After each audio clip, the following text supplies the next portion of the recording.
Welcome to the Story Vault, where every tale is unlocked. From myths and legends to horror, fantasy, life stories, and real events. Every story has a place here. Now, let's open the vault and begin today's story.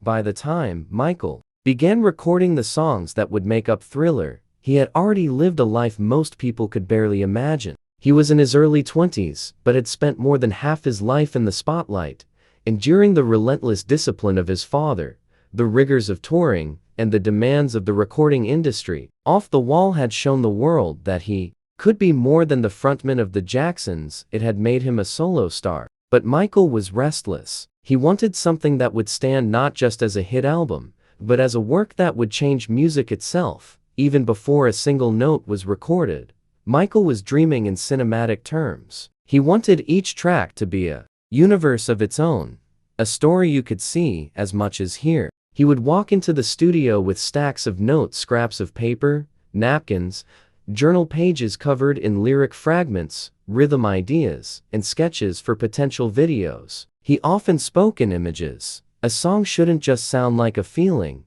it should look like it too. Quincy Jones, with whom Michael had developed an almost telepathic creative relationship during Off the Wall, was the perfect partner for this ambition. Their conversations could move from detailed musical theory to bursts of laughter, from fine-tuning a bass line to dreaming about who might guest on a track. Quincy challenged Michael, never letting him settle for what was merely good. If a song didn't grab the listener instantly, they would tear it apart and rebuild it. The recording process was relentless. Michael's perfectionism was legendary even at this stage. In one session for Billie Jean, he recorded over 90 takes of the lead vocal, pushing his voice into new textures until it carried the exact blend of mystery and urgency he wanted. He danced as he recorded, the movements helping him shape the rhythm in his delivery. Sound engineers sometimes had to account for the soft thump of his feet in the booth.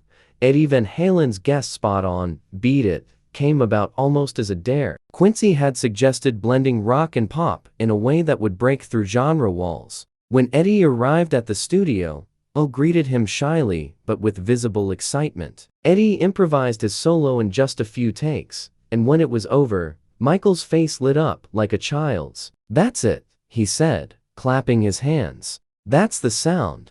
It was a perfect collision of styles, and it would become one of the most recognizable guitar solos in pop history.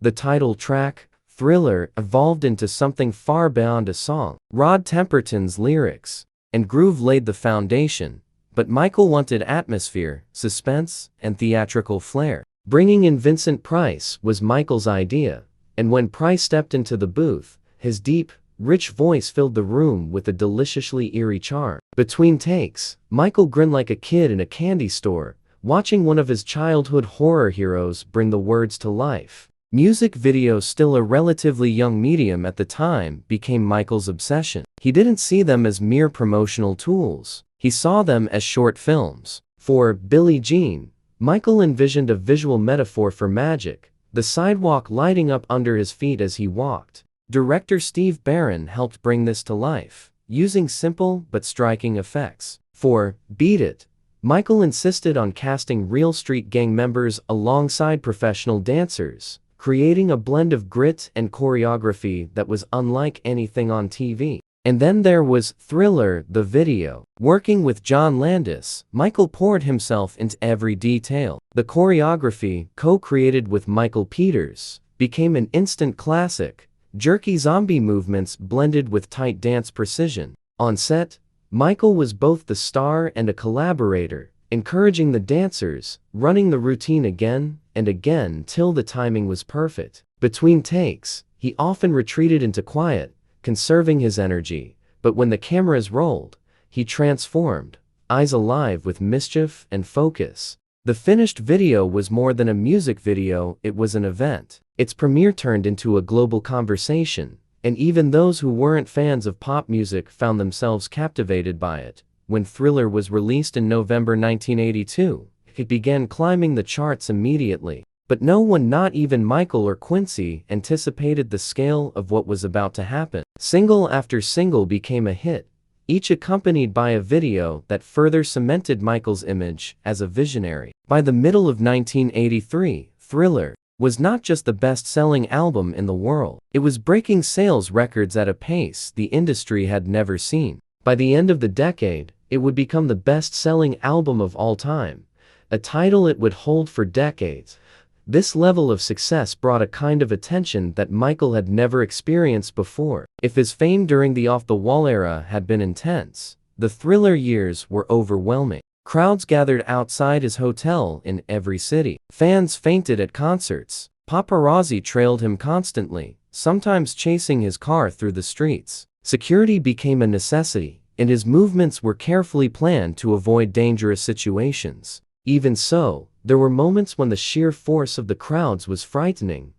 The Motown 25 special in May 1983 was one of the defining moments of his career. Michael agreed to reunite with his brothers for a medley of Jackson 5 hits, but he negotiated for a solo spot. Dressed in a black sequin jacket, a single white glove, and black fedora, he performed Billie Jean to an audience that was already buzzing. And then, in a move that seemed to defy gravity, he glided backward across the stage, the moonwalk. The reaction was instantaneous. The crowd erupted. The performance became an instant legend, and the image of Michael in that moment was burned into pop culture forever. But with this elevation came even more pressure. Michael's schedule was punishing: interviews, rehearsals, photo shoots, public appearances, and of course, the Thriller World Tour. The tour itself was a massive production, with elaborate sets, intricate choreography, and an unrelenting pace. Night after night,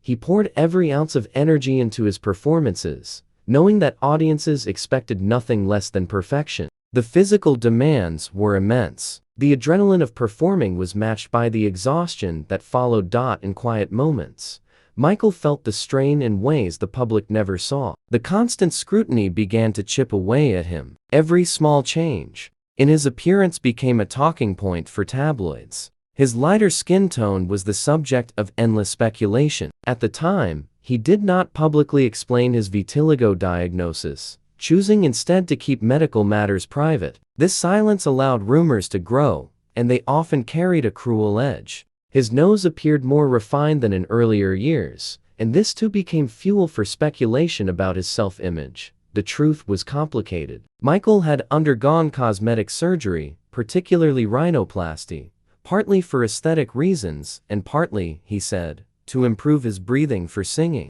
He was also grappling with insecurities that had taken root in childhood, worsened by the pressures of fame and the magnifying glass of public life. But the media rarely treated the subject with empathy, choosing instead to frame it as evidence of eccentricity. In the face of all this, Michael's escape was always the music. Even while Thriller dominated the world, he was already thinking about what came next. He wrote constantly, sketching ideas for new songs, concepts for videos, and even short film scripts. He dreamed of combining music, dance, and storytelling in ways no one had yet attempted. He was driven by a need not just to stay at the top, but to keep evolving to surprise the audience before they could predict his next move. And yet, despite the grandeur of the era, there was a loneliness that lingered. In hotel rooms between shows, the noise of the crowd replaced by silence, Michael sometimes sat by the window and looked down at the streets below. He would watch people walking freely,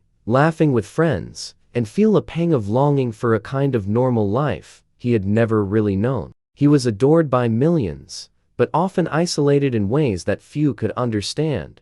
The Thriller era had made him more than a superstar. It had made him an icon recognized in every part of the world. But it had also locked him inside an image, a magical, otherworldly figure who seemed untouchable. The challenge, which Michael felt more keenly than anyone, was how to live up to that image without losing himself in the process. Another tale has been unlocked here in the Story Vault. If you enjoyed this story, don't forget to like, share, and subscribe so you never miss the next one. Until then, the vault is closed, but the stories live on.